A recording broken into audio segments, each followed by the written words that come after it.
السلام علیکم ورحمۃ اللہ وبرکاتہ۔ پیارے سامعین، درس قرآن کے سلسلہ میں آج کا ہمارا سبق سورۃ الاعراف آیت نمبر 57 اور 58 پر مشتمل ہے۔ اعوذ باللہ من الشیطان الرجیم، بسم اللہ الرحمن الرحیم۔ وَهُوَ الَّذِي يُرْسِلُ الرِّيَاحَ بُشْرًا بَيْنَ يَدَيْ رَحْمَتِهِ حَتَّى إِذَا أَقَلَّتْ سحابًا ثقالا سقناه لبلد ميت فأنزلنا به الماء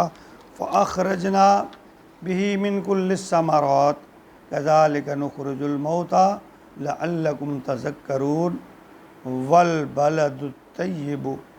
يخرج نباته بإذن ربه والذي خبث لا يخرج إلا نكدا کذالک نصرف الآیات لقوم یشکرون۔ پچھلی آیات میں اللہ رب العالمین نے دعا کو مانگنے کے طریقے اور اصول بتائے، اور اس آیت میں اللہ نے رحمت کی ہوائیں اور بارش کا تذکرہ فرمایا۔ گویا انسان جو ہے یا مومن جو ہے، اس کی دعائیں اس کے دل پر، اس کی زندگی پر ابر رحمت بن کر برستی ہیں، جس سے ایمان اور سکون کی رویدگی پیدا ہوتی ہے۔ اور ساتھ یہ بھی بتایا کہ زمین میں عرصہ دراز سے جو بیکار بیج پڑے ہوتے ہیں، بارش کی وجہ سے وہ پھل اور پودے نکلتے ہیں، اور اسی طرح اللہ تعالیٰ مثال دے کر بیان فرماتے ہیں کہ اسی طرح انسانوں کو اللہ دوبارہ مردہ جو ہو گئے ہیں ان کو زندہ کر کے دوبارہ اٹھائے گا۔ فرمایا وَهُوَ الَّذِي يُرْسِلُ، اللہ وہ ہے جو بھیجتا ہے رِیاح ہوائیں، بشرا جو خوشخبری دیتی ہے، بین یدی رحمتی، اللہ کی رحمت کی، بارش کی، یعنی وہ خوشخبری دیتی ہیں۔ حتی اذا اقلت، یہاں تک کہ جب اٹھا لائیں، سحاباً ثقالاً، بھاری بادلوں کو، سقناہ لبلد میت، ہم انہیں بھیج دیتے ہیں، ہانک دیتے ہیں مردہ علاقے کی طرف، مردہ شہر کی طرف۔ فانزلنا بہ الماء، پھر ہم اتارتے ہیں اس سے پانی، فاخرجنا بہ من کل ثمرات، اور اس کے نتیجہ میں پھر اللہ تعالیٰ زمین سے پھلوں کو پیدا کرتے ہیں، نکالتے ہیں۔ کذالک نخرج الموتى، اور اسی طرح ہم نکالیں گے زمین سے مردوں کو، لعلکم تذکرون،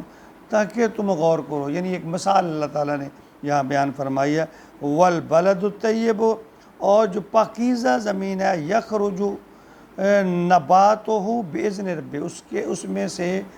سبزہ ہریالی نکلتی ہے اللہ کے حکم سے۔ والذی خبث، اور جو وہ خبیث زمین گندی ہے، لا یخرج الا ناکدا، اس سے نہیں نکلتا مگر ناقص، گندگی، جڑی بوٹیاں۔ کذالک نصرف الآیات، اور اسی طرح اللہ تعالیٰ اپنی آیات کو بیان کرتے ہیں، یعنی مختلف طریقوں سے اللہ تعالیٰ ہیر پھیر کر بیان کرتے ہیں۔ لقوم یشکرون، اس قوم کے لیے جو شکر کرنے والے ہیں، یعنی جو اللہ کا شکر کرنے والے ہیں، ان کے لیے اللہ تعالیٰ فرما رہے ہیں میں مختلف طریقوں سے، مختلف اسلوب سے اپنی بات کو بیان فرماتا ہوں۔ فرمایا یعنی یہ جو ہوا کے جھونکے ہیں نا، گویا یہ بشارت ہیں کہ بارش آنے والی ہے۔ اگر بارش وقت پر نہ ہو تو زمین میں جو پڑے بیج ہیں وہ ضائع ہو جاتے ہیں۔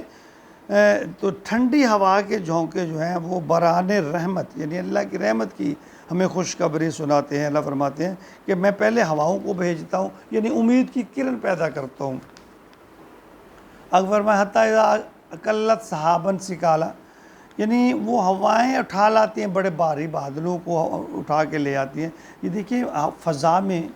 یہی پانی جب زمین پر آ جاتا ہے تو سما نہیں سکتا، ہم اس کو سنبھال نہیں سکتے۔ لاکھوں ٹن پانی فضا میں اللہ تعالیٰ اٹھائے پھرتے ہیں، یعنی یہ چیزیں ہمارے لیے عبرت ہیں، سے سیکھنے کا مقام ہے۔ اللہ تعالیٰ ہمیں سمجھا رہے ہیں۔ تو فرمایا ان سے جب زمین پر یہ بارش پڑتی ہے تو گھاس، پھلدار پودے، تو ان کی یہ رویدگی کی شکل میں زمین خزانے اگلتی ہے۔ یعنی دراصل ہمیں یہ تشبیہ دے کر یہ بیان کرنا ہے اللہ تعالیٰ کا مقصد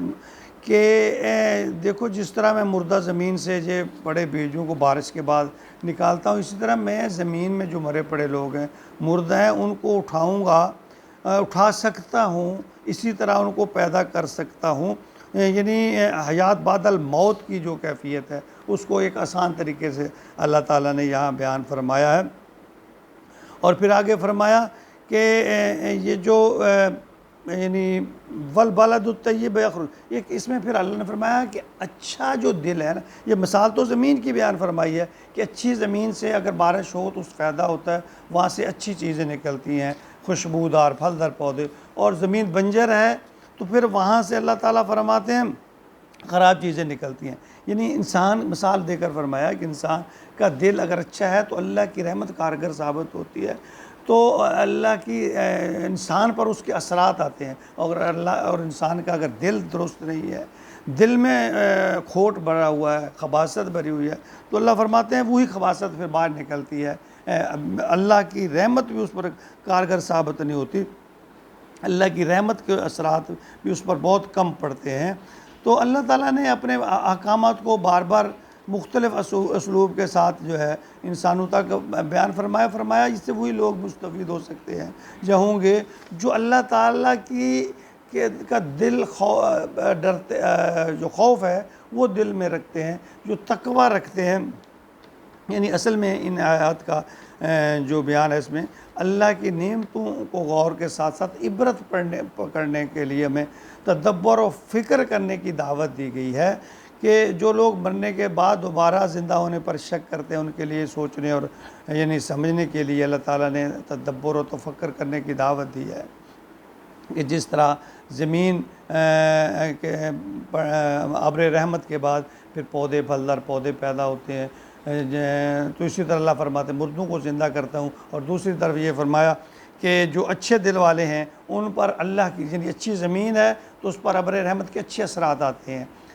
اگر بری زمین ہے، بنجر زمین ہے، تو اس پر ابر رحمت کے اثرات بھی جو ہے وہ بہتر طور پر نہیں آتے۔ تو یہ دل کی ایک مثال اللہ تعالیٰ نے بیان فرمایا کہ جن کا دل میں تقوی، ڈر اور اللہ کا خوف ہے تو ان پر اللہ کی رحمت جو ہے وہ ابر رحمت بن کر برستی ہے، اور جن کے دلوں میں پہلے کھوٹ ہے، بغض ہے، حسد ہے، یا اللہ کے احکامات میں شک ہے، تو پھر ان پر اس طرح سے یہ اللہ تعالیٰ کی رحمت کارگر نہیں ہوتی۔ ہمیں چاہیے کہ ہم اپنے دلوں کو اللہ کے ذکر سے منور کریں، اللہ کے ڈر، عاجزی اور خوف کے ساتھ ان دلوں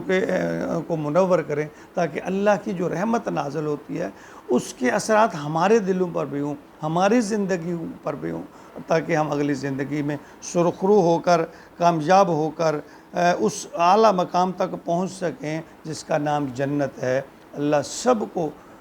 توبہ کی توفیق عطا فرمائے، اپنی اصلاح کی توفیق عطا فرمائے۔ اللہ تعالیٰ ہمارا سب کا خاتمہ ایمان پہ فرمائے، اور قیامت کے دن اللہ تعالیٰ ہمیں سرخرو کرے اپنی خاص رحمت سے، اپنے خاص مہربانی سے، خاص فضل سے سرخرو کر ہمیں